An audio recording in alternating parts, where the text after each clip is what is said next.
a mentality on Flame where that guy knows how to control a game when you give him that little bit. Give him the inch, he takes 10 miles. We'll see if he can do that on the top side and get that horizon going. Phase 1 here for the bans. FlyQuest versus TSM as we are into the pick ban phase. Ornn and Malzahar off the ban list, or I should say on the ban list. And we're going to see what TSM has in store for FlyQuest. Who's done their homework and what's most important? Yeah, I'm really interested to see what innovations we're going to see this season. Obviously, we have seen some kind of curveball picks so far, but not too many, and we've seen a little bit of Eve. Evolution Top was obviously a big surprise. I do think that there is a lot of room for innovation, not only when it is just early in the season, but also because it is best of ones, right? There's more potential to upset a team because if you get that one surprise win, the series is over. You do not get to play again. So I think that planning and preparation becomes extremely important in that system, and I want to see which teams are going to be those innovators to really come out on top. And what teams have a best of one kryptonite? I wonder. There you go. Rise getting put on that ban list as they do not want to see that coming from Keen. Not a good global map movement from those party portals, as he does get Azir, however, still a champion high in his wheelhouse. Yeah, I mean, Azir has definitely been very popular in this meta, and if the games are going to go long, if they're going to go slow, then great. Azir makes it like a lot of sense. Yeah. But you're blind picking Azir into Bjergsen, and there are certainly a lot of ways that this could be punished. I know Azir can certainly struggle in some of the long-range matchups. Things like Xerath and Vel'Koz can sometimes really punish this matchup. Also, Assassins. Some of those things can come out and really be dangerous because the early game is not very powerful in general for Azir. So it'll be interesting to see if Bjergsen just wants to farm this lane out and play it pretty passively, you know, counting on the fact that their team will play better later, or does he try to really go for a hard counter pick and smash this in lane? Right now, they have the bot lane they don't have to pay too much attention to with a Kog'Maw and a Kench, so he may get a little bit more focus in mid lane from Mike Young here, as we would expect. Keen picks up the Gnar for Flame on the top side, definitely something he can control and add power to the game with. And we will not have parity in the first round of picks, so there will be kind of the separated bans in the second phase, because 2 solo laners and AD carry picked up for FlyQuest. We have the full bot lane picked. And great call. Yeah, there you go, the Xerath. I think this makes a lot of sense. This is something that I feel in solo queue is a counter to Azir in the lane. It's someone who can completely outrange Azir and really make you struggle to actually exploit that advantage, because if you're playing against a Rise or something like this, you can sometimes get the range advantage with your soldiers, but Xerath can just deny you from even approaching the wave at times, and can be such a rough match to play into, especially if TSM is willing to take an early powerful jungler, because then if you're getting poked down, you have to worry about getting dove. And Keen, he says he feels comfortable on this, being pulled up from the Academy team to play here. And he says, well, I'm still going to get kind of priority pick because I want to feel comfortable, even if they can blind pick against me. So we'll see if that works for FlyQuest starting off. Ban phase 2, Camille and Alistar knocked out there, so Stunt can't really get onto Sven in that bot lane. Yeah, makes a lot of sense. The Alistar Kalista combo, we talked about it last game, very, very powerful. And also, you need to protect this low mobility mid laner. Yes, you have the Tahm Kench to kind of protect your Kog'Maw and your Xerath somewhat, but you cannot eat them both up and protect them. So you want to deny as much really intensive playmaking and engage as you can, because if these two can stay safe in the backline for TSM, fights will look great for them. And taking away the potential of a Shen support, an Alistar support, who can be thrown into that fight, who can get on top of the Kog'Maw and the Xerath, makes a lot of sense. FlyQuest taking that time to say no Jace going over. Take away a bit more of that poke. Now they see Xerath as well. And this is something that we had talked about. Hey, set up Flame for success. And in this game, they are doing more of that. They banned out 3 top laners from Hauntzer. They got, you know, relatively early pick here in the Gnar for their top laner in Flame. So Hauntzer now is going to have a disadvantageous 1v1 matchup. And talking about aggressive junglers, this is someone who really can pick on that mid lane with the Kha'Zix. If Xerath is able to knock that Azir low on HP, Kha'Zix is certainly someone who can come in and execute that kill.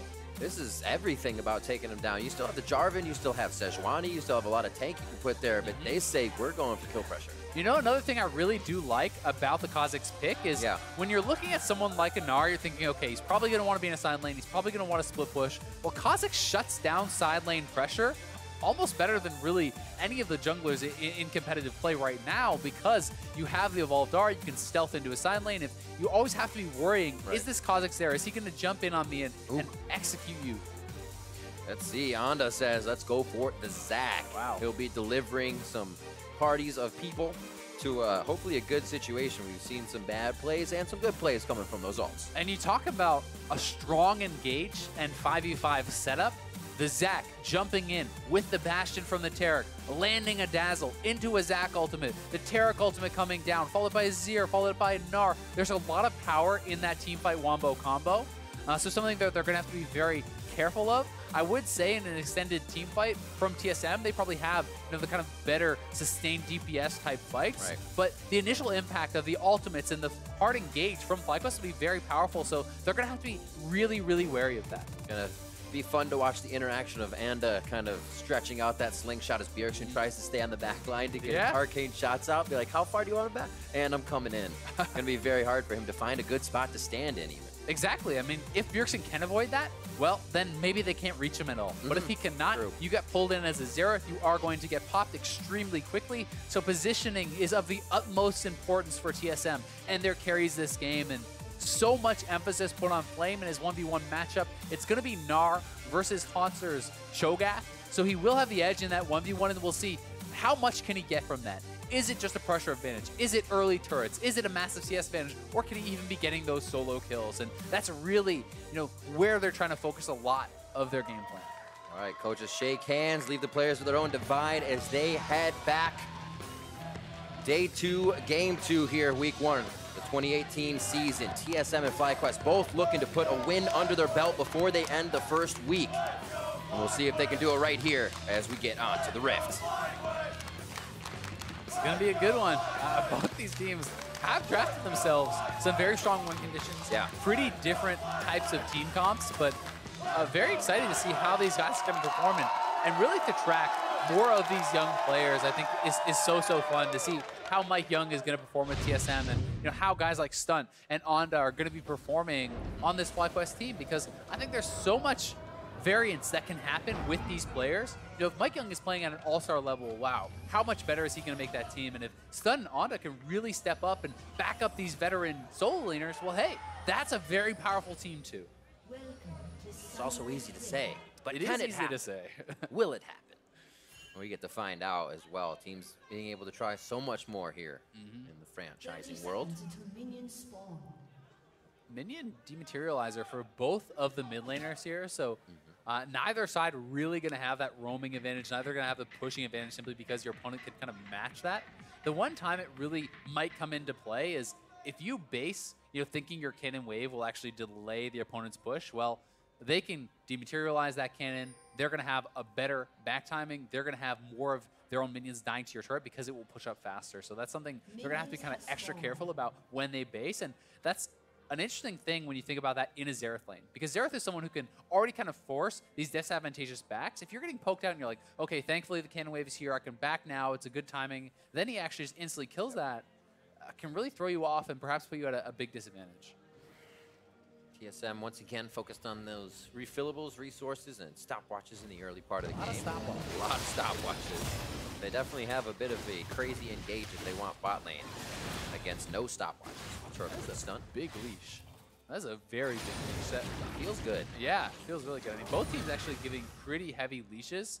I think this is very smart. I mean, if you're expecting your opponent's kind of hard leash for the Kha'Zix, you certainly need to give that same help to your Zac, because Zac cannot really match up well against the Kha'Zix in the early levels, so he needs to kind of clear out his buffs before the Kha'Zix can get there. And you can see Onda adapting his route, goes straight from red over to blue. He doesn't want the potential of meeting Kha'Zix at one of these buffs. He wants to clear them out before he can actually get there to try to avoid any early game conflict. Onda is going to be really happy if there's nothing done by Mike Young and nothing done by him in the early levels, and even using this kind of clever power clearing type technique, you can pull both those camps to the edge of their leash and slap them together, hit them with your AoE W. Just going to speed up that clear time even more. So smart stuff, I think, from him already. Nicely done.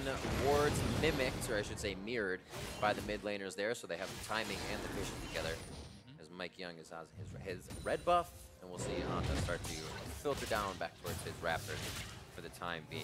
Flame trying to get a few auto attacks in here and there, but might see some pressure from Mike Young after the little scuttle run.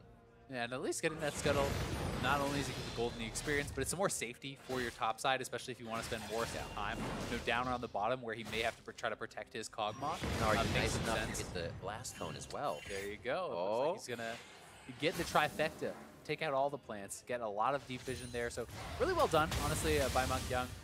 Pretty intelligent pathing, and it's interesting to point out the differences in runes from last game. You know, we did see a Gnar, but Impact was actually playing Fleetfoot, and instead we are seeing an Airy now. So this is more about the pure damage, less about the sustain.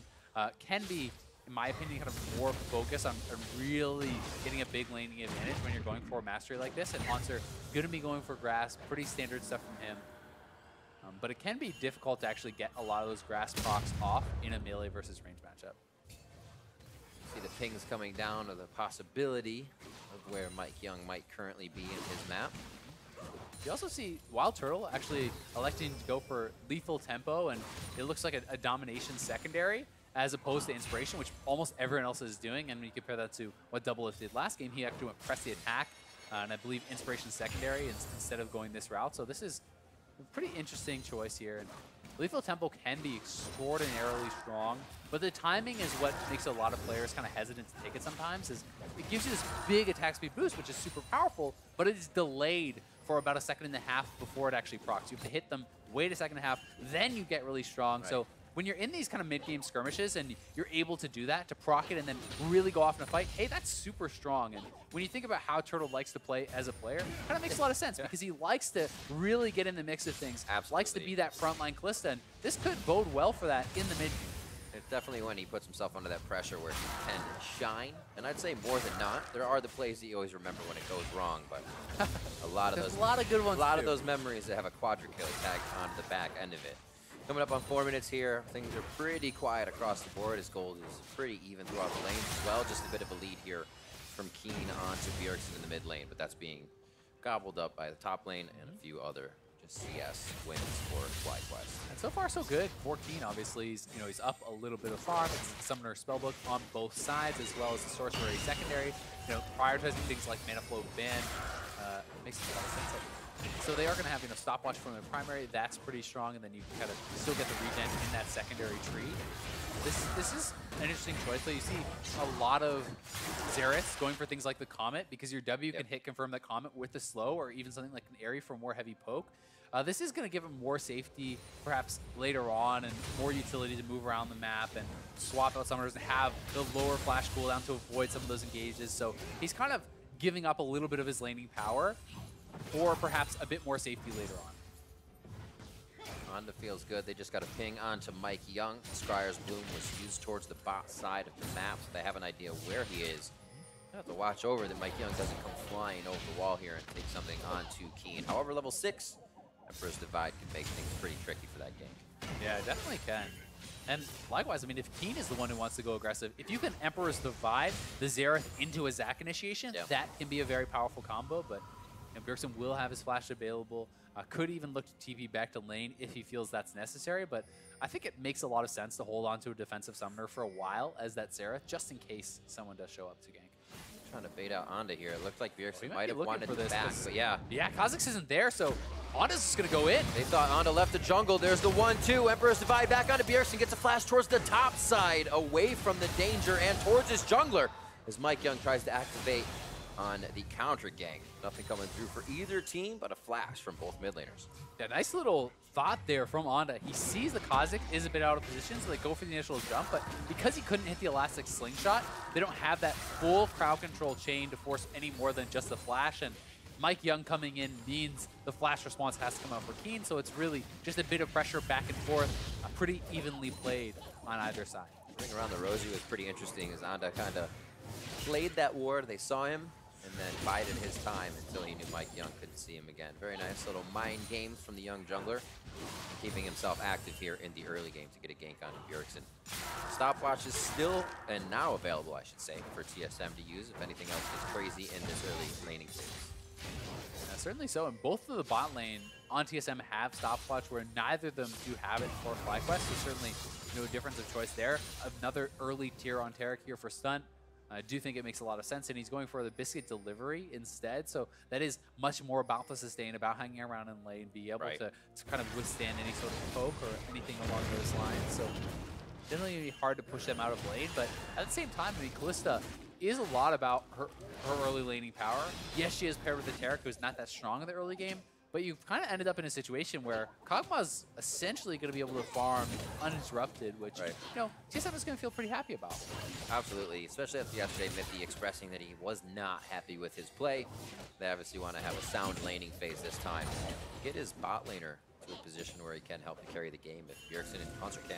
Yeah, and Mithy has been such a good Tahm Kench player. You know, he's a very intelligent player, very good about his positioning in general, and you know, so well known for being able to play this champion at high level, keeping Sven safe, and allowing him to really excel. A lot of wards down, showing protection 4 towards the bot side of the map here. Mithy getting a few of those out. Definitely could get a little pressure onto this Windrake, or Cloud Drake if possible. Words. And it looks like they're just going to hang out and back for now, making sure that it's not Onda coming across the river.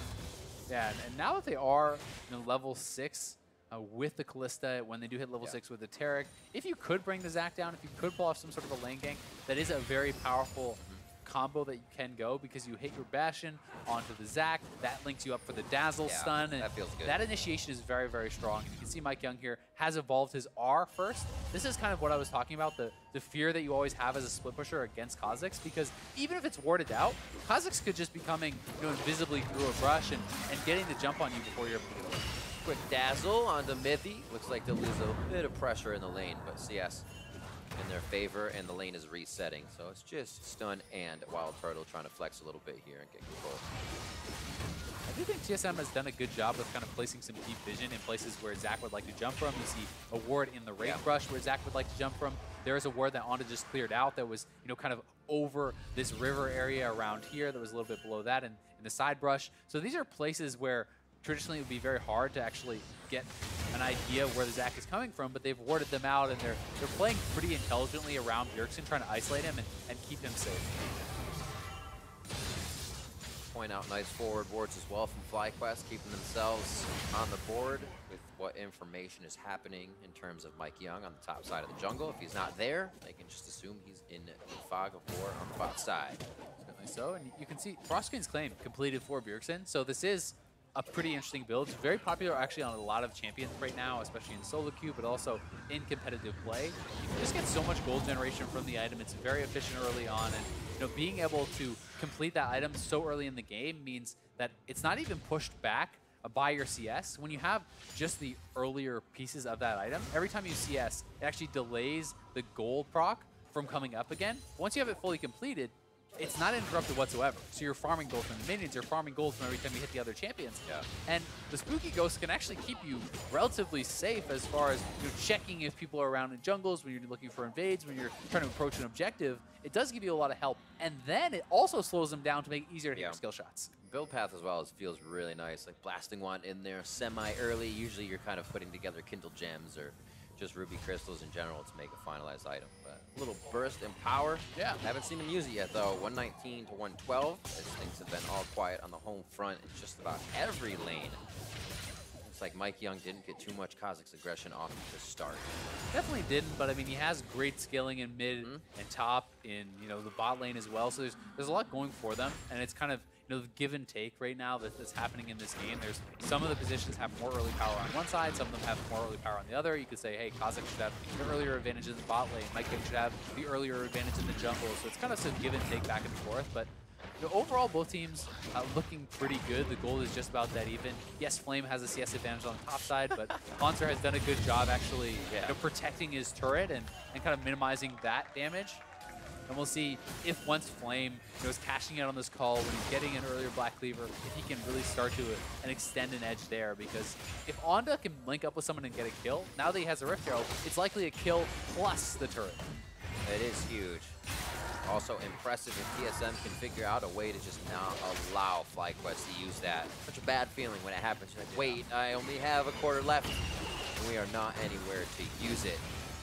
I feel like that won't happen at this caliber of play, but that's how big the stop is if TSM is able to do it. But you do see it from time to time, even in pro play, people having to drop very bad Rift Heralds, in their jungle sometimes, in their base sometimes, and Onda trying to fight for this red buff. But this is Mike Young kind of asserting some of that early game dominance, knows he's stronger, and loses the smite, unfortunately for him, even with the Kazakh's advantage of the Q plus your smite for that execute. So nicely done by Onda to get there.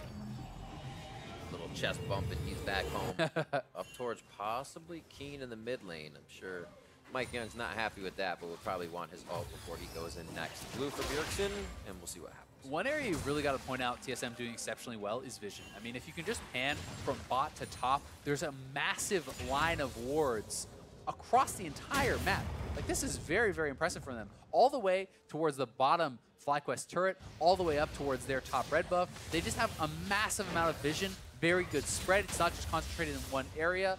So they should have all the knowledge of what is going on. And this kind of speaks to the fact that they're trying to not get surprised. They're making sure that Onda can't find an approach path that they have not warded out or expected. Doing a great job of it. FlyQuest with Ghosts, making sure they get what they need. And like you said, Bjergsen's able to see what's going on. Even if vision they don't have theirs, Ghost tells them what's going on in the fog of war. Really great utility that TSM is bringing to the game only 14 minutes in with that vision in both ways. And Svenamithi getting a 2v2 first tower is very, very good for them.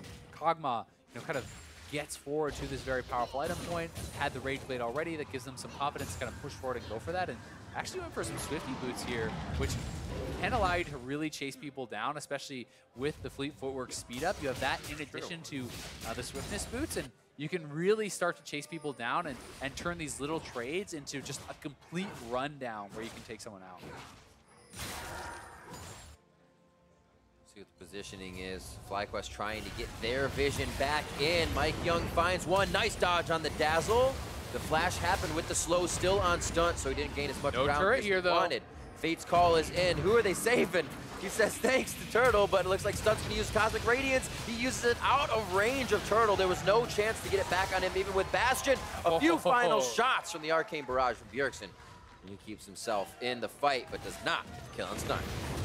Yeah, Stunt just a little bit too far up there, and the vision line from TSM spots him. Mike Young fully commits to it. They know that the turret is down, so there's nowhere to retreat really for FlyQuest, despite the fact they have the Fate's Call. Despite the fact they have the flashes, they still get taken down, but this does at least buy some time on the top side for Flame to get some turret damage down here, but TSM swapping their bot lane top, trying to put an end to any sort of fun that Flame's having up here. I feel like if you watch last game, Flame will be our impact of last game. Yeah. Very, very quietly on the top side, but doing so much for the team and calling attention to TSM. Mike Young grabs Dragon, and just as I say, didn't do too much in the early game. He starts pulling that trigger. Yeah, he certainly does. Stunt getting caught out here. The team is not really in position. Bjergsen's already roaming down. They look at all these deep wards. Hanser has like 4 wards he can choose from to actually TP to. He chooses the best one. There's no way for Turtle to get out of this one, so Bjergsen picking up the first blood. It's just really nice preparation and nice play from TSM, and I think the most impressive part about this game so far, for me, has certainly been the vision control. They have just had wards everywhere, really limiting the options that FlyQuest and especially Onda has. Rift Herald comes up pretty useful, which is good for FlyQuest after taking a hit there. TSM's going to feel very confident about where to move next, like you said, especially with all of that vision. They don't really have a care in the world, and they'll take the fight as it comes. Wild Turtle and Stunt can push up, but not too much pressure for them. Or I should say, defense support, so they'll go ahead and back. The wards still are, it's like a light bright on the map for TSM right now. The security system of wards is ridiculous. Got to give a little bit of credit to Keen, though, because this is a matchup that a lot of Azir players feel is extremely favored towards Azereth, and this is something that I hear a lot of players talking about as that sort of a counter matchup, and Bjergsen did have counter pick, and yet Fly Keen is still up in CS. He's still doing well. Yes, the kill went over to Bjergsen. He had a nice roam, but he's certainly holding his own, and especially when you realize this is a sub for the team, he's playing admirably. And then first pick coming in, that confidence was on his shoulders.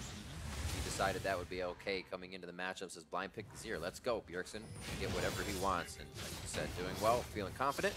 Nasher's Tooth is finished as he cleans up this wave, but getting pushed in now, this could give Bjergsen a bit of time to get a roam on, get some long range play. Infernal Drake is next, so expect TSM to continue this vision on the bot side of the map. Yeah, they're moving a lot of members bot side because Flame was behind Sven on this Kog'Maw.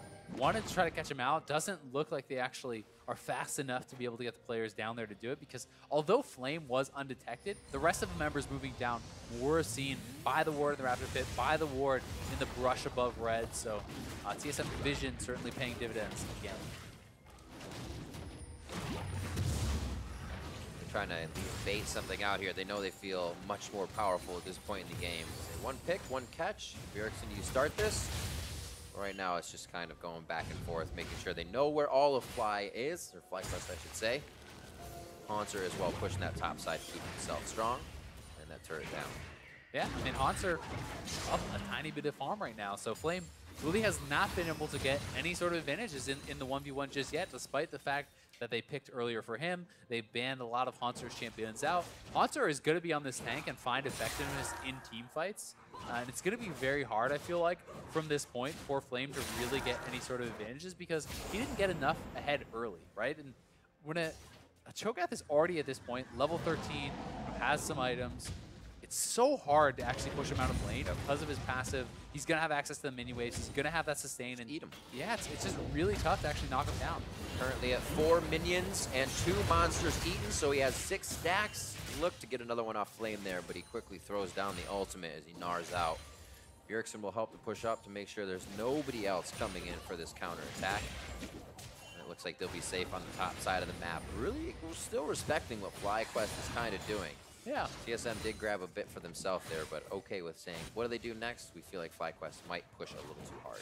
And I think that the way that TSM is playing really speaks to the fact that they don't want to take any risks. Right. I think they know that they have some very good carries, both as far as the champions and as far as the confidence they have in these players, right? Got a good point. You have Kog'Maw, you have Xerath, and you have Bjergsen and Sven. And these are some of the best players around at these positions, and these are some of the best late game champions as far as scaling. So certainly a lot of confidence that they'll be able to perform in the later stages, when you also have Tom Kench to protect them, when you also have the big front line here from Haunter, you have Mike Young to kind of shut down split push pressure from Flame. So they have a lot going for them, and as long as they are not surprised by the engage, you know, I talked a lot about the power of the initial kind of combos that could come out with the Zakald and the Azir shuffle and, you know, all of these sort of things. But if you always spot what your opponents are doing, it's very hard for FlyQuest to ever really be able to pull that off. So TSM is playing patiently, they're focusing on vision, and they're saying that if we can see what you're doing, we're going to win the fights. It becomes that TSM team where you get to a 30,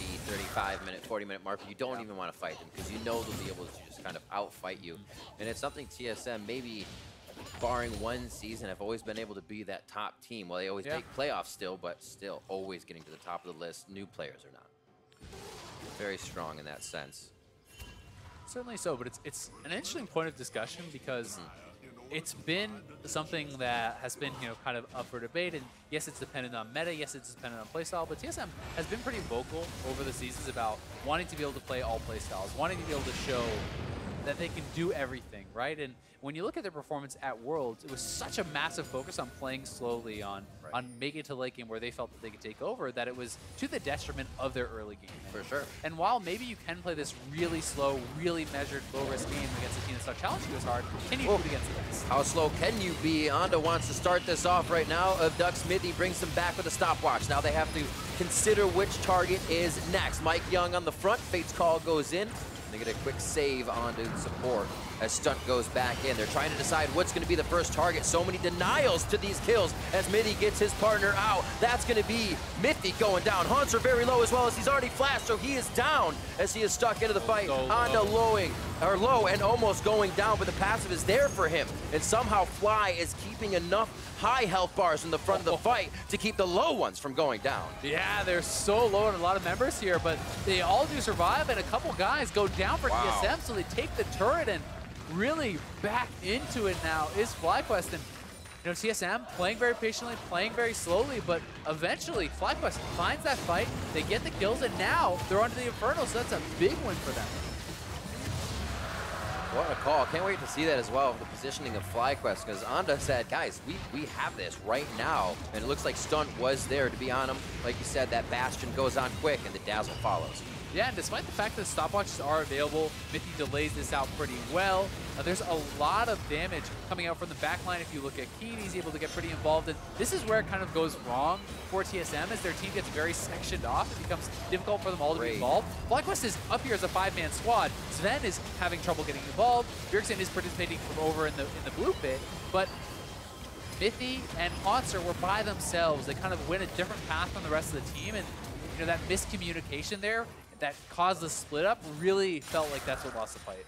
Sven flash as well. Everybody got real hypey at the end of that fight, trying to make a last play happen. And the long fights will definitely continue to put more pressure on. It's not like the fight already happened. Things just get more hectic as it goes on. And FlyQuest feeling good to pull the trigger. A little bit in the driver's seat now, but TSM is always ready to fight back. That first divide throws him in. Haunter doesn't have anybody on his backside, and there's already a defensive wall of FlyQuest members that would be in between any retaliation. Beautiful job by FlyQuest, and there it is. There's that wall. Stunt and Turtle already able to take one down. Anda almost getting the grab, but they don't have another target, as that Tom Kench pickup really helping to assist save the members of TSM. Certainly is. It's a 1-for-1 trade. I think FlyQuest perhaps underestimating the amount of damage that can come out. Yeah. Haunter up in his face with the feast, plus Bjergsen's long-range damage onto Keen.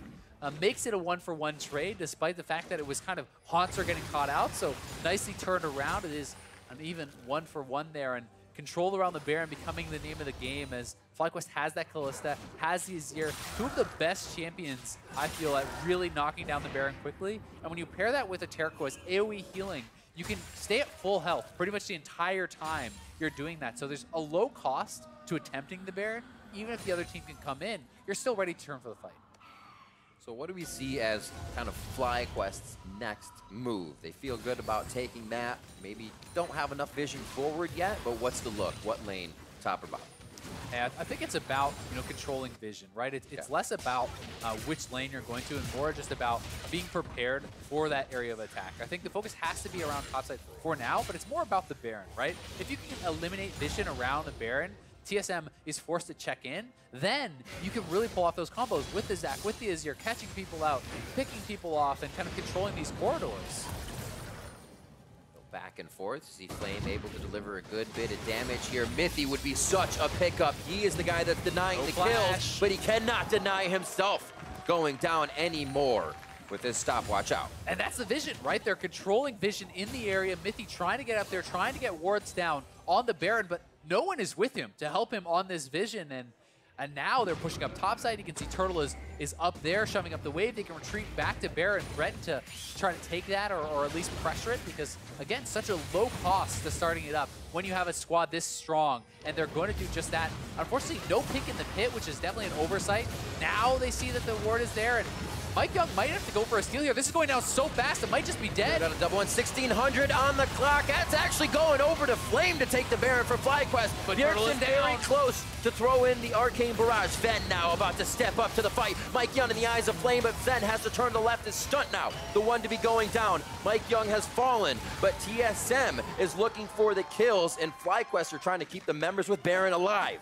Yeah, it looks like Flame is probably going to get chased down here as well. They really want to eliminate the Baron buff off this guy. He is the split pusher. Flame desperately trying to escape, but it looks like not going to happen. Trying to turn around Bjergsen. He gets the lick and makes it stick. The taste is acquired, but it is going to be the kill coming up for Bjergsen as the rest of the team files out of base for FlyQuest to prep for the rest of the members coming up. Let's see this attempt one more time. Yeah, here it is again. It's a nice call, but the smite, I don't even think the red went off. It looked like, yeah, there was actually a knock-up. So Haunter actually knocked up Turtle there, denying the Ren from coming through. So some nice coordination from TSM trying to shut that down, but it still goes over to FlyQuest. Otherwise, this would have been a complete disaster for them.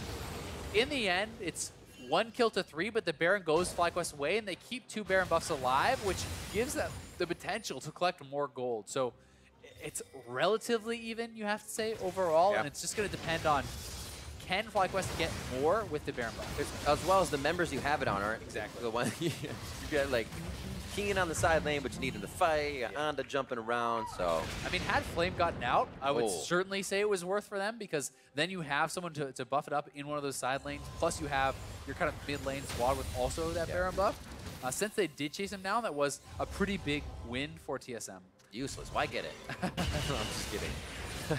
28 minutes coming up on the clock now. Pretty even gold all around, and both teams 5 and 5. Just a handful of kills to their name. 2-0-3, however, for Bjergsen, we have seen him kind of focus his safety in these fights. The last one where TSM lost, he had to be so far away. Playing pretty far up his here. Safety. And we see Mithy again. The beginning focus teleport coming in as Mithy's down to 25% HP. Great health available. Hanser a little bit too much in the frying pan. Knocked up, locked down, gets hit out for one shot there. And it looks like they'll be able to keep pushing through slowly. Turtle flashing forward. Mike almost is actually separated though. He could get picked off. And it looks like they're going to not come out to the backside now. Turtle safe there. 44 seconds onto Mike Young. And now they may be able to do a little bit more full team topside or anywhere with this Baron. Yeah, and that is a great move from FlyQuest. Not only do they get the kill, they get both summoners off of Hanser, so no teleport available, no flash available for that Cho'Gath is going to make him much more susceptible. And FlyQuest doing a good job of fighting where they can, of finding these engages, and that's really what it's all about for them, because they need to get the jump. They need to find those sorts of wins against the TSM comp like this. Hanser Sven taken down. Cloud Drake trying to get some wind conditions, if you will, on the side of TSM here. They have two. We got to work them. Let's see a next wind in their sails. Wind in their sails. Let's see if they can use it. Infernal Drake coming up now would be pretty good for either team to be grabbing. But what play so far from FlyQuest to keep on their toes and not feel set back each time TSM has turned this game around. Both teams are throwing some pretty good swings here and connecting. Certainly are, and I mean, the point out of the Infernal I think is very important, because there's already one to FlyQuest side, right? Yeah. If they can get that second Infernal, it's a big advantage. So TSM is going to want to try to fight for that to even out that advantage, and it's going to be hotly contested, which again comes to vision, comes to preparation. Who can get the advantages in these areas? Because FlyQuest has 5 men around the bot side. You do not want to get caught out now if you are on TSM. It's like a lunchroom fight. This yelling is going to cause the teams to go in now. Both teams back-to-back chants. One louder than the other every time, and it looks like FlyQuest going to make a move here. They get the first cheer of the chant, and the rest of the teams moving into mid as they finally start to get a bit of a split they can work with. A lot of FlyQuest fans in the house. Absolutely. You expect TSM to usually win those fan chants. It's beginning. More and more jerseys this season you're seeing in the crowd. And TSM fans still fighting back with their chants, and the team as well as they try to stave off these second-tier turrets from going down. FlyQuest going to give them some breathing room here as they go back and get their items. Sung this set up for some safety. Yeah, trying to get that vision set up, trying to establish some pinks, deep warding in TSM's blue side jungle. Speaks to preparation for that Infernal Dragon. They get down the scuttle. They're really trying to make sure that they have the edge, and I think that the next step to me would be Flame getting up to the top side, drawing Hanser up there, because he has teleport, Hanser does not. If you can actually force Cho'Gath to respond on the top side of the map to your teleport user, well then it's very easy to teleport down and create a 5v4 situation, which might mean TSM just has to give up that Infernal Dragon. Right. Power in numbers for Turtle and Stunt. They stay together at the hip here as Keen looks like he's powerful enough now to get himself a little bit pushed up, but rule of thumb, never cross the river alone, and he stops dead in his tracks. Gold evened up once again, actually at about 53, it was even 55, 57, so you can see how back and forth it is with just about 1,000 gold swings being kept in range. Yeah, everyone's going to have to play very carefully. I mean, these mid laners are at such a high-powered point in the game. 4 items completed for Bjergsen. He's gotten a lot of gold from his Frost Queens, 956 gold earned just from that Frost Queens, and he has a Death Cap, he has a Void Staff, and Umbrellas on top of that. So if he has the accuracy with his skill shots, you can knock down some of these carries extremely quick. But if you cannot thread those skill shots through and hit Wild Turtle, hit Keen, then it's not going to be too effective against the other members of the team.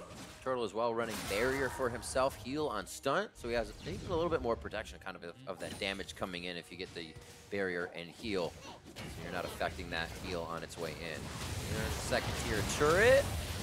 Good defense by FlyQuest in the jungle, however. If they just need to retreat or get to the rest of their team, they're good to go. Now they start to spread TSM a little thin as they chip away each time at that bottom and middle turret. But they got to keep rinsing and repeating, and that's what gives TSM the idea of having that same thing, being predictable.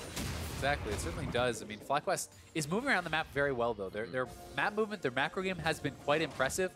Both teams fighting so heavily for vision, and it's actually FlyQuest now with so much vision around the Baron, with 15 seconds on that spawning, so looking first to that before the Infernal will be the game plan. And again, you have Kalista, they have the potential to really go for that very quickly. If you have 3 Azir soldiers plus the Kalista, it dies so ridiculously fast, and with Lethal Tempo, you're stacking the spears into the Baron even faster.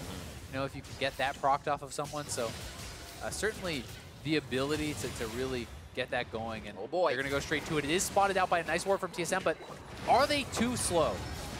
I don't know. It's only down to 5,200 here. A lot of damage coming in. Burst Divide to stop them in. It would be the jump. There's the smite from Onda. They want the fight. Is it with the dazzle? Wall with the Bastion onto Onda. Will he be able to abduct the entire team? Oh, no, he just brings one back. Mithy has to get out. Bjergsen again with the range, delivering in. Thousands of damage, but it's across the team. Sven in the back line getting taken down by Onda and Flame, and they're able to do the damage to Mike Young, to do the damage to everybody they need, and Bjergsen is forced to head home. And look at these waves. They already have the waves going. That top wave is huge. They're going to push up mid. They're going to push up top and potentially knock down some inhibitors here. Bjergsen critically is alive and will have some strong wave clear, but I'm not sure if it's going to be enough for them to keep these inhibitors alive, because the super minions could be spawning pretty quickly here with the Baron buff already active. Knock these down and game starts looking pretty grim. The range that Bjergsen now has to play against with the lead FlyQuest has. He's looking for Keen to get on him, Onda to get on him. He should be spamming Qs and Ws the entire fight, but he can only get that ult out with only a few of those damages. 2 inhibs going in, and FlyQuest turns on the afterburners. And they have time to still get over to the Infernal. So they have the Baron recall. They reset, they buy. They're rushing this down, and they see Haunter coming in keen. Nice Emperor's Divide, disengages the fight. The Ren comes through. The Taric ultimate so well timed from stun. I mean, TSM cannot fully engage into it. And then Onda in the backline, finding his man, getting on top of Sven and Mithy. They have to flash out. Flame flying in there, following up, and you can see them continually piling onto Sven, so he cannot get the space to deal the damage that he needs to do. And this is just so well done. The shot calling, the execution from FlyQuest is just at such a high level. And there they are, as you said, back to be able to grab Infernal uncontested. They make a move to the bot side. I mean, this could very likely be the death push here, Riv. You have the Baron buff, you have double Infernal, you have FlyQuest with 2 inhibitors down, looking to knock down the 3rd and put TSM to a 0-2 start. Incredible. First 2 picks, that Kog'Maw, the Kench, not banned out by FlyQuest. Didn't worry about that composition of the bot side that we see many teams banning. Also, first picking Keen, their sub from the Academy team, the Azir Burst, who has been able to control that mid lane quite well as they start on the base of TSM. FlyQuest needs some patience here, though. Let the super minions push in top. Let them push in mid. Do not get overzealous, because TSM must respond to these waves that are stacking. Back off, let Flame push in the waves, and when they move to the side lanes to respond, then you make your move. Then you go forward and really start attacking this turret, because already one man peels off for the mid. Look at the top wave stacking. If they wait for that as well, that's going to be multiple TSM members moving away. Double lockets, Mikhail's there as well for Wild Turtle's safety. Get out of a scary situation, and this may be just enough. Locket of the Iron Solari goes down from both members. So now they're out of that. That is not what you want to see. I mean, they're getting too antsy. They're moving forward. Yep.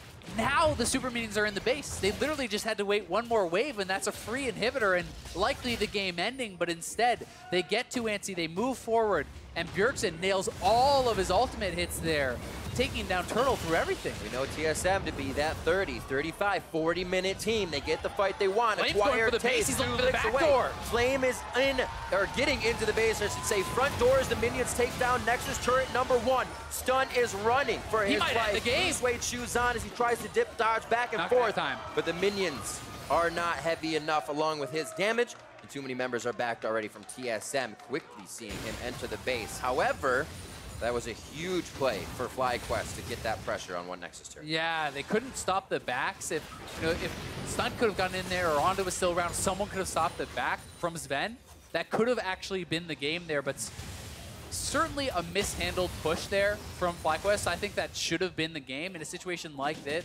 With the advantages that they have, I feel that the only way for the other team to actually get back in it is you making a mistake. And they really did give that to their opponents. You have 2 waves of super minions, you have the Baron buff, you have a double Infernal advantage, you have a gold lead. There's no real excuse for being so impatient on that push, right? Every bit of work that you've done at that point is about getting the super minions into the base. And if you do not allow them to draw the pressure first, then you don't really have the advantage. But it's so easy to just want to go as them. Yep. It's so easy. Here it is. I mean, Turtle steps forward, gets hit by a Q that does most of his HP. And look at this. Bjergsen hits 5 for 5 with the Xerath ultimate. The rank 3 Xerath ultimate hits all 5 shots plus his Q, pinpoint accuracy. And Turtle, you know, not able to dodge any, moving up too far forward. Certainly going to want that pushback. See Onda on your screen, clearing out, having a great game for himself on the Zac. 0-0 and 10. He's looking incredible. Create a lot of productivity in the early game. Certainly so. And despite the fact that they did mess up, they still have 2 inhibs now. It's 1 Nexus turret remaining. They can still make this push happen. Flame is corralling the minions, but they need patience again. And it feels like they're a little bit antsy here. They're trying to push up. The minions aren't in place yet, and you really feel like FlyQuest is getting a bit nervous. It's like, we're really going to do it. We're really going to do it. You need to stay patient. You need to stick to the game plan and your win conditions to really close these sorts of games out, because with the scaling that's on the side of TSM, you don't get too many mistakes. And now they're actually pushed out on both. More breathing room for TSM and an unfortunately mismatched waves for FlyQuest. Do not allow them any further into the base. It's hard to believe the game still continues as such. You have 1 Nexus turret down, the entire left side of the base is crushed, but you still can't get in. It's still too strong for TSM with that 1 turret up the way they've been playing. And I mean, with the inhibs up, right? That's a lot of the advantage now gone for FlyQuest. The big advantage for them is still, if you win a fight, the game ends, because there's only 1 Nexus turret, the inhibitors are open. That is the edge that they still have, and the double Infernals is still on their side. But if TSM can keep winning fights, if they can keep defending, this game can certainly still be theirs. We see that they have this in their back pocket. When everything looks terrible, you can just wait it out and usually come out with that fight. We scaling. I still need 2 more items. Actually looking at who does need items. Bjergsen's full up. Boots and all with that spell thief. Sven as well. Both the carries are 6 items, right? This is, you know, monstrously scary set of carries here. I mean, now for TSM, it's gonna be so hard for someone like Turtle to get in on the Kalista when you have 2 long-range carries pumping out insane amounts of damage. Like you saw, the Q did about 80% of his health. Oh, this is not looking good for Onda. Obviously has to use the ultimate to get out, get himself to safety as TSM starts feeling pretty good about a few of these engages, or at least pushing themselves forward to jockey for position. I think it's a good call there from Onda. Yes, you don't want to have to expend the ultimate like that, but it's highly preferential to a flash, and since it's uninterruptible, once you're casting it, you know you're going to be able to get out, and I think it's just a better safe than sorry type of situation. See, Mithy's got some interesting buys in his convergence, maybe Rock Portal coming in, something for himself here to get working in the side lanes going. Yeah, I mean, a lot of buff items for his AD carry, right? You have the Knight's Vow, you have the Zeke's Convergence. My kind of issue with Zeke's Convergence on Tahm Kench is you have to use your ultimate in pocket, so it's kind of weird. Like, are you going to just ult in place at the start of the fight to give it to him? You know, it is an interesting buy. Gives him that cooldown though. He can chomp up his AD carry more possibly with that, as well as get the protection of the magic resistance, which he does need quite a bit of right now. Certainly doing. Look at this. Flame is actually getting to the top side. TSM is going to have to react to this. They either have to engage now or send someone up to respond, because FlyQuest is trying to pull them apart, trying to threaten the top side while also threatening the Baron. Mithy going back now, but there's also the potential of the Elder Dragon. So what do the teams go for? It looks like TSM wants to try to go for this, but FlyQuest is straight onto the Baron, so it's likely going to be a trade of the objectives. And if FlyQuest have the patience to avoid fighting during the Elder Dragon buff, right? The Baron buff lasts longer. And these are slow bases for TSM. They can actually lose an inhibitor before they get back to their base if FlyQuest is quick enough. They're running straight forward. We'll see if they want to commit, because, again, TSM has a strong window of power, but Haunter, for some reason, didn't base. He actually must have canceled his base or something. He's just coming back now. I guess he was finishing the Dragon, actually. Finishing Dragon. Yeah. Looks like they have a ping down towards the bot side. They know they need to respect that on the side of FlyQuest. Also, home-guarded members coming out is something they have to take consideration on. They also don't know where TSM's wards are for a Haunter flank, so they're back. And it was the Zerat portal, as you pointed out, so that knowing that swooshing is kind of an issue, they're going to have that from Mithy to kind of combat those minions a little bit more, keep the waves more heavily in their favor, because they're liking their chances much more in a straight-up 5v5 than they are in this kind of pull-you-apart type game, especially when you don't have a lot of turrets left on the map to really assist in those types of games. So we'll see, how does FlyQuest play it out? They kind of drop the ball on their first chance, and the 2 Zerats, actually. Wow, so Haunts are going to pick up one as well. But I was waiting. Once the Elder expires, there is a window. If they can have the minions in place, that they can get still something from this Baron buff and maybe come out ahead with that. On the back end of the mix. Throws himself in. Knight's Vow for Manda actually just purchased. And they put that onto Keen as well. So that's where he was going to do before he went and got some more wards out. So they're just trying to give as much as possible to these carries right now and then be their meat shields when the time comes. Yeah, that's the name of the game at this point, right? You see stun. Likely that Kindle Gem will be built into a Knight's Vow for Wild Turtle.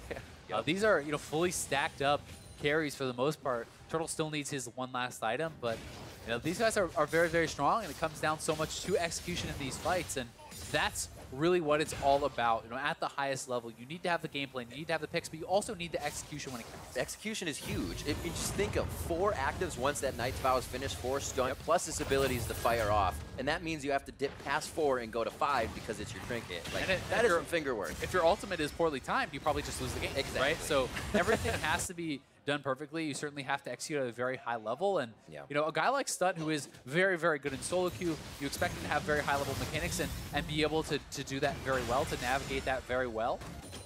But we have the Baron buff up there. You will see the Elder expiring very shortly. This is really the last wave of Elder that TSM has, so that's why FlyQuest is already in position to try to pressure this as heavily as they can. They're moving into the base. Elder Dragon buff is now gone. This is their opportunity, and they've set it up pretty well. Siege minion thrashing the inhibitor down. The slow hits from Flame. Anda just trying to add a little bit of pressure, but he might have added too much with his life. Passive is going to be there. Uses the ultimate, goes down with one more shot. Ignite is on. He gets himself to safety, and the shields are there as well. Got him. Hits from Bjergsen come in. Passive is out, but can he reform before the... He's looking to turn this around. Monster damage. Turtle with good shots from the top side of the fight. He has great protection from the rest of the team. Mike Young is looking, however, for a way into the back line. And Mike Young is trying to harass them, trying to stop them from basing because they had a big mini wave on the top side, but with those Baron bases, they are going to be able to get out of here and collect those minion waves. They did get an inhibitor down. That was the advantage from their Baron buff. FlyQuest playing that out intelligently. Right as the Elder Dragon buff goes down, they pounce. They get something from it. Yes, they lose a kill, but still they will be relatively happy with the exchange as long as they can defend. TSM, they're like, what is this area? This side of the map is so fresh and clean. We haven't been over here yet. That's the thing, though. 45 minutes into the game, it can be the first time you get there. You win a fight, the game ends, right? We're getting to those very long death timers. TSM's an expert at these games. The one-and-done team fight games. Yep. Sometimes that's all that matters. I mean, it doesn't matter if you're winning the whole game. You lose that final fight. Yeah. Some item swap-ups here for Sven. Freak would be proud seeing the Essence Reaver coming through on Cogmaw. Plus, the Lucidity Boots means that's going to be 40% CDR for Sven. He's going to have... Had the Swifties. Exactly. He's going to have an incredible amount of uptime for his W.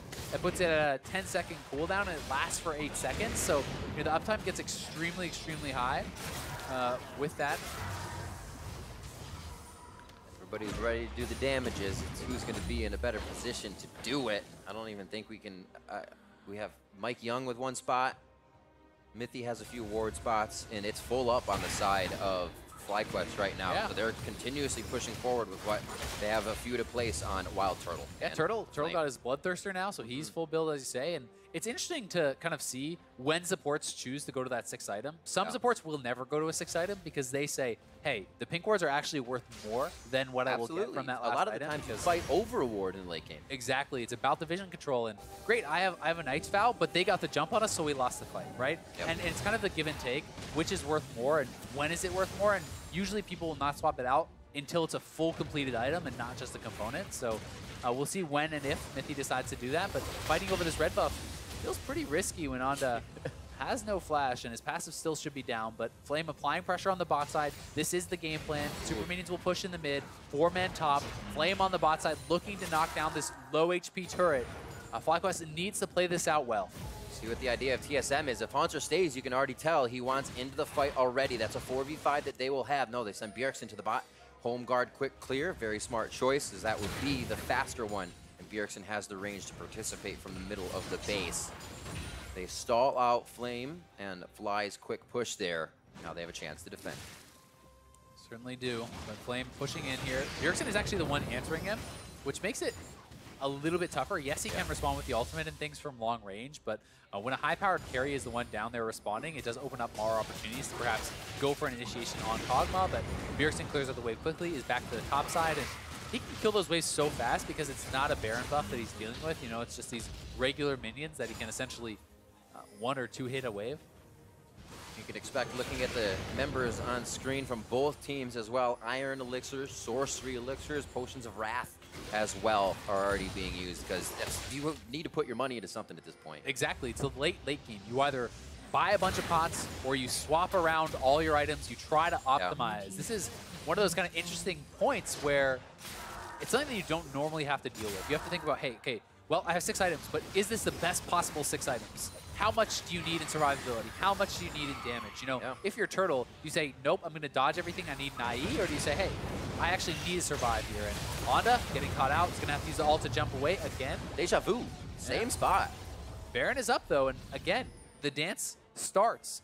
If you can get that Baron, you can maybe knock down that bottom turret. And this is something that FlyQuest has had to look at. You know, not 1 Baron ago, but 2 Barons ago, they were very close to ending the game. They're rushing this down again, but Flame is not quite there. Will it go down in time? Got that Zeke's Convergence on Sven. There's the Abyssal Voyage come in. Oh, Mike goes Flame for the backside. Down about 20% HP.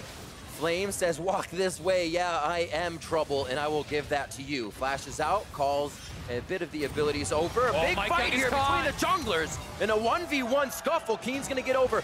Void Ooze misses stunt. They're not able to catch up to the fight, and they lose. Mike Young. Baron's already down, but this is a big push here for FlyQuest. That could be the game-ending pick. 60+ seconds on the death timer here for Mike Young. Baron buff up. They will be pushing in. The waves are at top. They're in the mid lane. They're looking to at least get all the inhibs here, if not get a game-winning fight. And they are poised to knock down TSM. Pushing down to the mid lane. The top's only going to take a few shots. I should say the bottom is only going to take a few shots with that inhibitor turret being up. On threatening. Yeah, absolutely threatening. Goes to take that, gets ruptured up into the air, but Turtle and Keen on the left side playing safe. Oh, they kick him back, but they also get Mithy. They're going to have to leave the base if they even want to stay alive, and that's not going to get him the game. Mithy's going to go down. FlyQuest looking to take the win, as Haunter is the last thing in their eyes, as Bjergsen takes up a garrison on the fountain. Haunter goes down, but it's ever so slow. You can see Sven head in hands. TSM has never started a season 0-2, and FlyQuest look to put the finishing touches now on the Nexus. Bjergsen confined to the fountain, 14-9, and just over 50 minutes. FlyQuest take victory over TSM. What a performance from FlyQuest, and how about that Gnar ultimate into the wallop from Flame in that final fight? He pulls in Sven, he predicts the flash with his wallop, stunning him on his flash, and then Keen right there. Even though Sven eats him, he gets eaten up by Mithy, the shuffle comes in, pushes him to a point where he can no longer escape, and that was just an incredible combo from the FlyQuest solo laners to close this one out, and they have got to be ecstatic. It's absolutely ridiculous, because at that point of a game, you kind of think almost everything has been exhausted. TSM knows what to expect. You've seen the combos. You know, you have a Twitch and you have a Shen. Oh, we know the submarine's coming in now. But that was actually the first time they were able to formulate that against the team, and TSM did not know how to respond in that split decision. Exactly, and I mean, so much credit to FlyQuest for their play around the Baron. I think that was really where they gained their edges this game. Absolutely. Utilizing the Kalista, utilizing that Azir and the Taric to keep them healthy and knock down the Baron buff fast, and Stun is puffed up as he should be. Stun's super pumped. I mean, they were bold. They were committed to these calls, and they worked out, right? And I think also there's a lot to be said for the fact that they failed their execution on their earlier Baron buff, where they probably should have ended the game. That's a great point. And still stayed mentally strong, did not tilt, did not get too concerned about the fact that, hey, we